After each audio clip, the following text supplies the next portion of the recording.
heartbeat. The first part of this story really needs a Newport and a glass of white Henny. Fuck the family. I let the family into my house, and you know what happened? The family fucked my husband. Y'all remember Soul Food, the movie? I might be dating myself a little bit.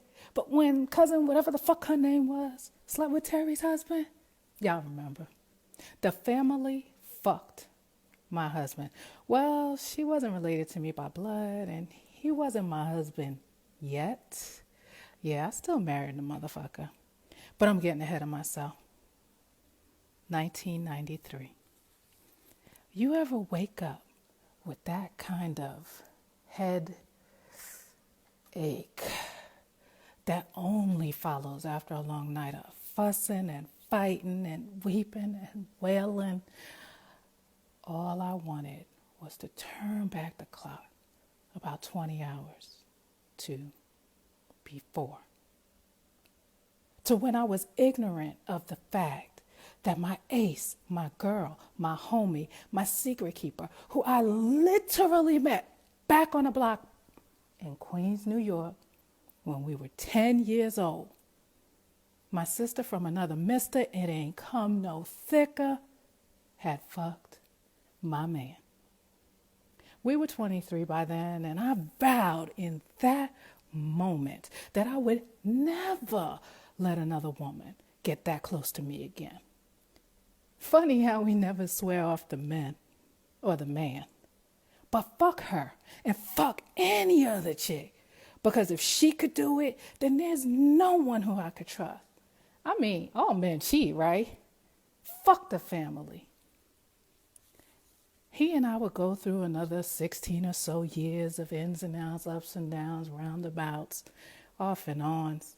But frankly, fuck that nigga. This shit ain't about him. It's about us.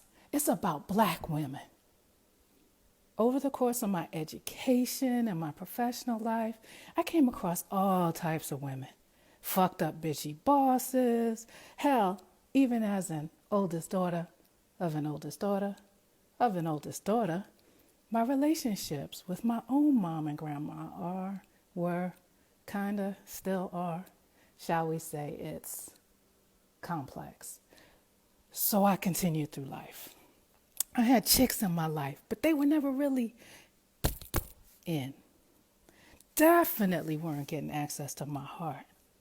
Nah, as Drake would say, I'm off this. Spring 2008. We were the only two black women attorneys in a firm with over 60 lawyers. We were either going to be arch nemesis or the best of friends. And given my prior 26 years of interacting with women, I thought the former. So as different lawyers would have separate sit-downs with us in our offices to discuss the quote-unquote opportunities for us, meaning that one opportunity for only one of the two of us. We looked at each other one day and chuckled and quite frankly said, fuck these crackers. We side-eyeing staff meetings. We commiserated. Girl, you look so fly each other up when we saw each other in cute outfits. They literally tried to kill us. It took my girl years to recover from the devastation and havoc wreaked on her confidence. She worked her ass off. And we go to lunch out of earshot and commiserate and share as only two sisters in the struggle could. And as her belly grew plump and round and the firm culture grew worse, the tighter we became. And on a lovely spring day, she called me from her office, which is basically directly above mine on the floor above. And we waddled her very pregnant ass to my car. And I hauled ass to the hospital. And the only reason I stopped, because she wouldn't shut the fuck up about getting a chicken sandwich and a Frosty from Wendy's, because she knew that when she got to the hospital, they weren't going to let her eat because she was in labor. And as she ushered her third and final baby into the world, right ventricle, Latasha. Winter 2008, I sat in the car sobbing. My sister and I were only children. Wait, let me explain. I was 12 when she was born, and I left home at 17 when she was 5. Only children.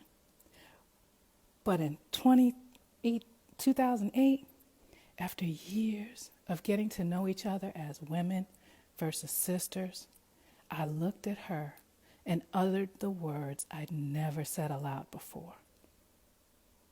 He wants a divorce.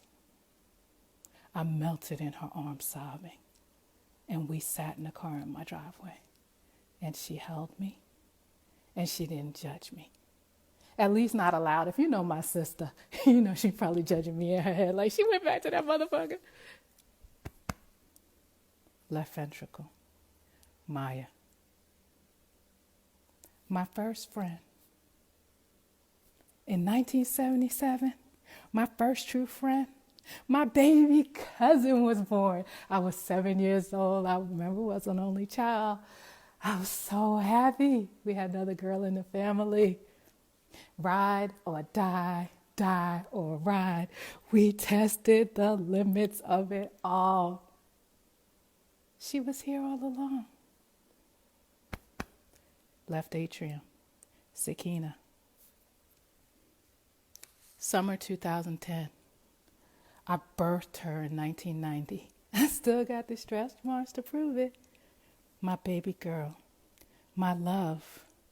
But in the summer of 2010, a couple of months before she turned legal, we took our first girls' trip to Miami, a city neither of us had ever been. And as we laughed and ate and danced and talked and explored and just did us, there was a shift. I mean, I still pay for everything. I mean, if you got kids, you know they're going to be our little broke best friends for life, right? But she became my friend, woman to woman. Right atrium. Gabby, a.k.a. Scoopy, a.k.a. Jasmine. And these 4 women, 3 by blood, all 4 by love, rebuilt my heart, chamber by chamber. So there's no need for me to force them out for the homies, because mine are here and they're in my heart. Cheers.